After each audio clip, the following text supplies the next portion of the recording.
Hey guys, Mr. Jenkins here. This is actually going to be the last new lesson of Algebra 2, of your Algebra 2 year. So kind of a bittersweet moment here, but enough with the mushy stuff. We'll go ahead and kind of get to it. As I've been reminding you guys over the last couple days, just as we have I think 6 days left now. Just finish strong, and let me know if you guys have any questions. So our lesson today is about geometric series. Last lesson was about arithmetic series, so talking about sums and whatnot. All right, so learning target, I can find the summation of a finite geometric series. We're going to bring up finite and infinite as well.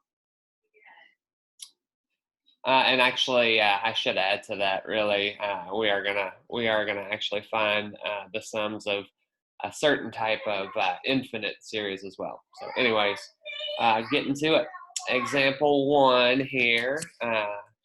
One of our basics, finding the sum of a finite geometric series. So, finite. What's that mean? That means that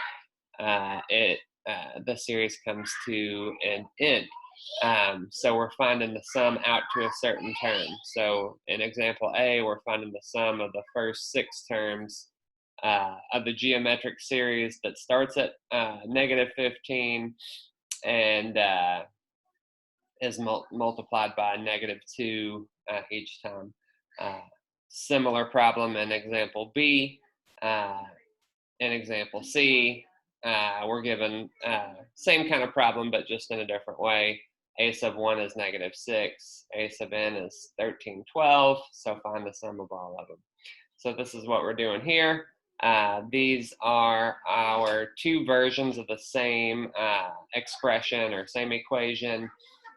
Just depending on what information we're given, we'll pick and choose which one we want to use. All right, so if we are given one like A or B, where they give us the number of terms but not the actual number of the last term, in other words, they don't give us A sub n, we want to use this version, okay? So I'm going to skip over A, it's done in the notes, and do B. So we will need A sub 1, it's part of that, so we are given A sub 1. We will need R, because that's part of the formula, and then we'll need N. So they give us everything we need. So I will just show you what it looks like to when we sub in. So S sub N equals A sub 1 is 81 times the quantity 1 minus R to the N. So 1 minus R is R is 1/3. So 1 minus 1/3 to the power of n, which is 5. And all that is over, all that's over 1 minus R. So 1 minus 1/3. And since I don't have a whole lot of room, I'm going to focus on how to kind of punch that into your calculator and what that's going to look like. All right, so I might not punch it all in at once, so let's focus on just simplifying the numerator part. So 81 times the quantity, 1 minus, and this might be a lot to plug into, but we'll give it a shot. 1/3 is 1 divided by 3 in parentheses. Parentheses are important there. So the 5th. And then technically we should close the parentheses, but your calculator would read it fine if you didn't. So we have 80.6 repeating, and then we want to divide that by the quantity 1 minus 1/3. So I'm just going to hit divided by parentheses 1 minus 1/3, or you could just simplify that, and we know it's 2/3. So if you recognize that, it'd be easier to just hit divided by 2/3, but I'm going to type it in as seen. Just to show you that you don't have to close the parentheses, I'll go ahead and hit equals. and we get 121. So again, I'm going to skip kind of showing a bunch of work there just because I kind of focused on how to type that into the calculator. So again, remember what that actually means is if we wrote out the first 5 terms of the geometric sequence that starts at 81 and we multiply the term by 1/3 to get to the next term, if we did that 5 times and summed up the first 5 terms, we would get 121. All right. So looking at C, which was actually not worked out on your notes, so and it's a little bit different. So I'll work out C and then we'll move on. So on this one, we have to, we would use this equation right here would be more appropriate because we're given A sub n. So recognize what we have. A sub 1 here is -6. Remember, A sub 1 is just your first term. A sub n is your last term, so 1312.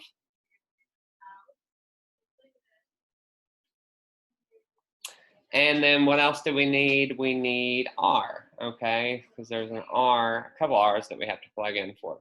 So how do we find R? That's just 18 over -6 or -54 over 18. One of those two, they both give you the same thing, which is -3. So R equals -3. All right, so let's sub into this guy right here and see what it looks like. So A sub 1, we're going to sub -6 minus, it says A sub n times R. So A sub n is 1312.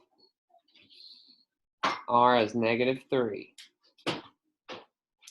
All of that is over 1 minus R. So 1 minus -3.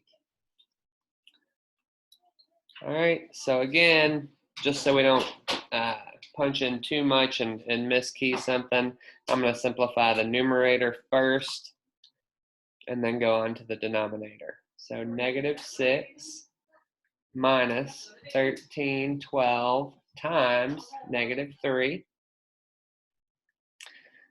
is 3930. And we want to divide that by 1 minus -3. So I'm just going to hit divided by, and again, save myself a little bit of work. What's 1 minus -3? That'd be +4, so just divide it by 4, and we get 982.5.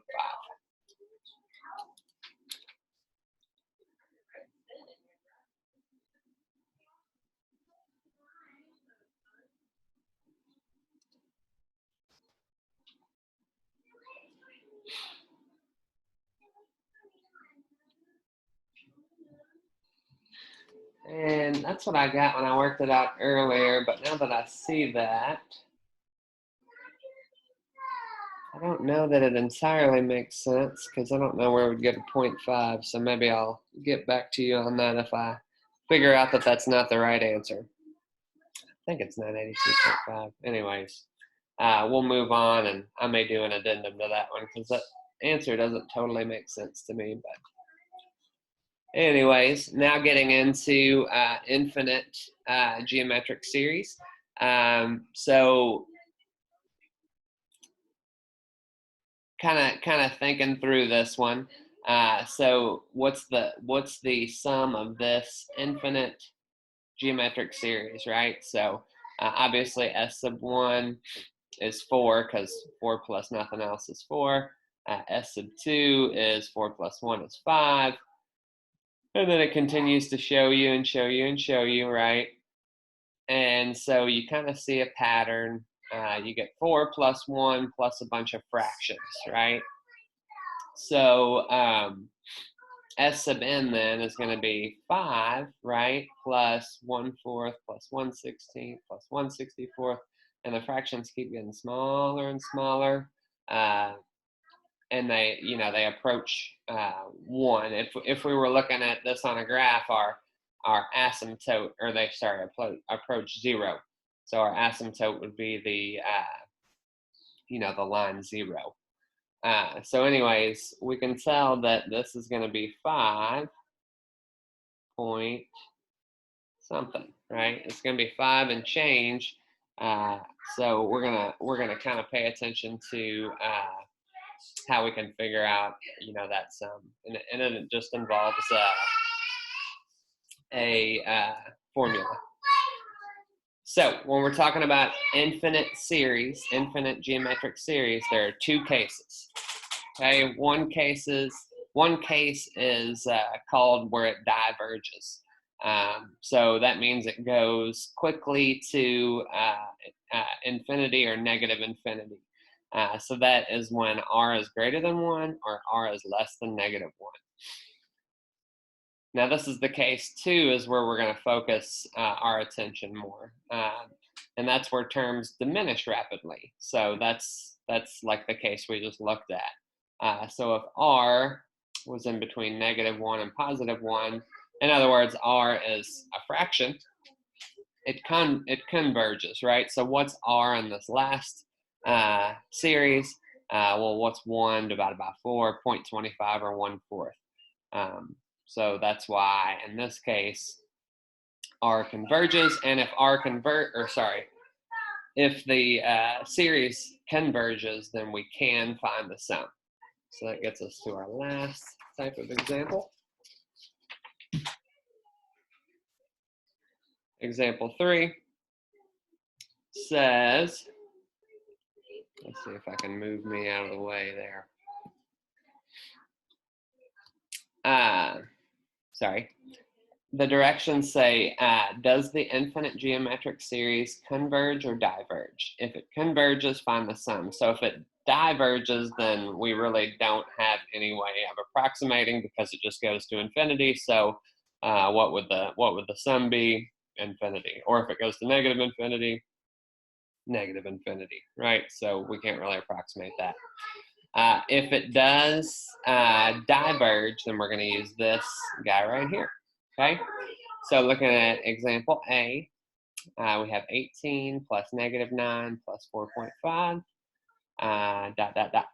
Okay, so let's just see what r is. That's what's going to be important first. So r equals negative 9 over 18, or negative 1/2. And we would have gotten the same thing if we do 4.5 over negative 9. So r is negative 1/2. That means it fits in this range. It's between negative 1 and positive 1, aka it's a fraction. So we would say it diverges.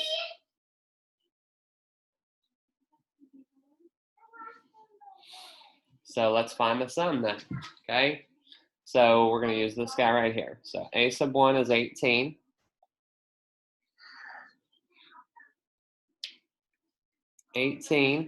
Over 1 minus r. So 1 minus r, we said was negative 1/2. Okay, so how can we punch that in? Just 18 divided by 1 minus negative 1/2. All right, so we actually get a whole number there, 12.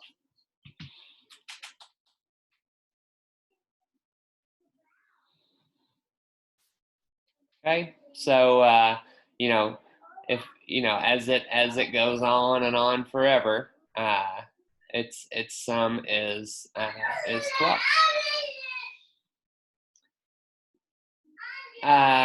So we'll also look at D. Actually, let's go to C. I was going to skip B. So first we have to find R. So R is 5/4 over 1, right? So anything over 1 is itself. So 5/4 is greater than 1. So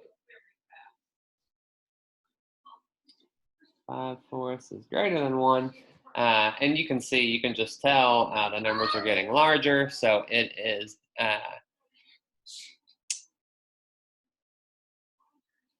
I using the words backwards here? Let's see. I did. Sorry. The last one converged. Sorry, so if it converges, we can find the sum. This is diverging because it's getting bigger, bigger, bigger. So if it diverges, we can't find the sum. All right, so we're done at that point. No formula for that. So going to example D, numbers getting smaller. So that says that, this is converging. So anyways, let's see what R is. So 27 over 81. I think that's going to be 1/3. All right, which is less than 1. So there you go. So using our formula from earlier, a sub 1 is 81 over 1 minus r. So 1 minus 1/3. 81 divided by, what's 1 minus 1/3? I'm going to save myself a little bit of writing here. 2/3, so just 2 divided by 3. So we get 121.5 there.